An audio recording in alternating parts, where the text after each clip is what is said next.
The last leg of the stabilization agenda is to clean up the stressed assets in the banking sector so that banks have the room to lend again.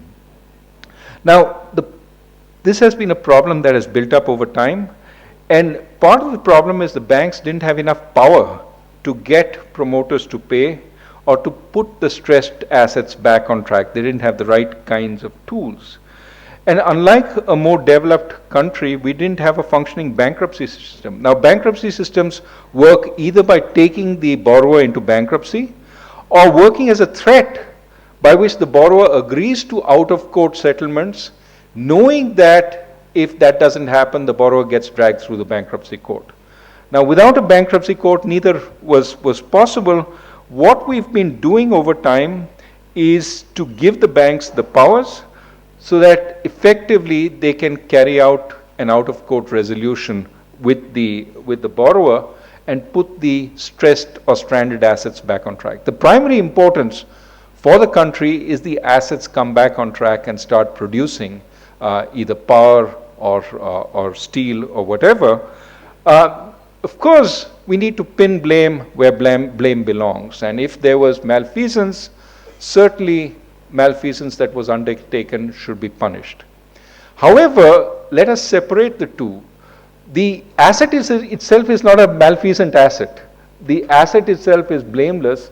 Put the asset back on track. Put the company that has been created back on track, and let the course of the law follow where it will on dealing with the problems.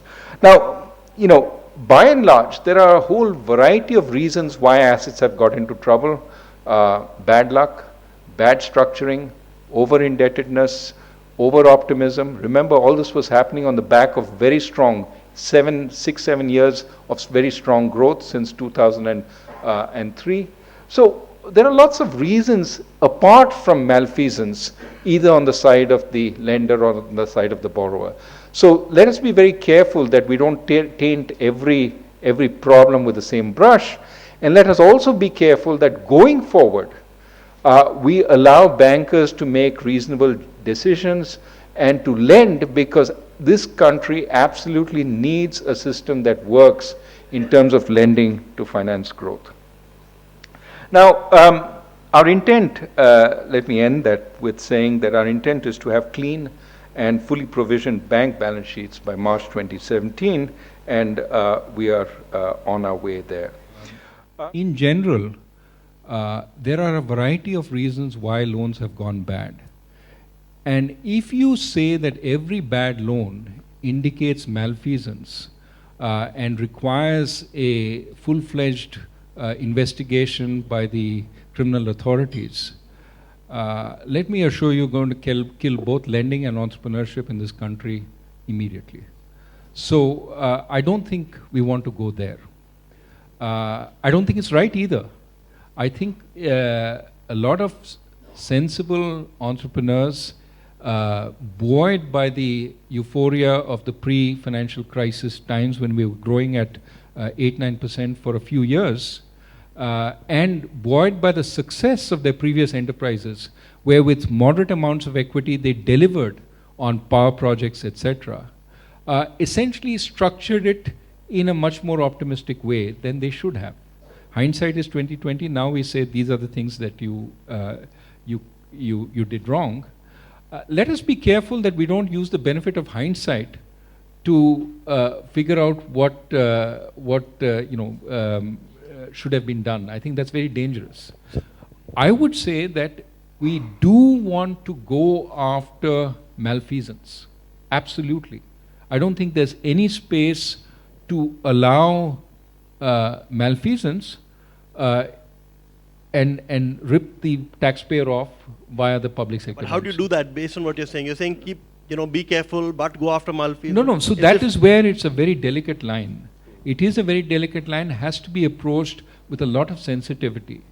That you do have to go after cases where there's a clear evidence of malfeasance. This requires putting people who understand, including bankers who understand, bankers of integrity, to ferret out these situations. And don't just point the finger when a loan goes bad. Have evidence that money changed hands.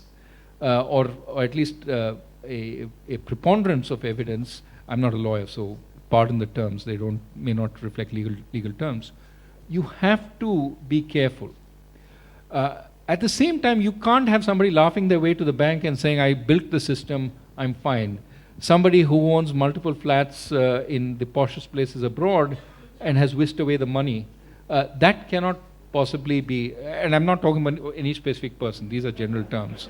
But you have to be careful that, that you follow through where you can.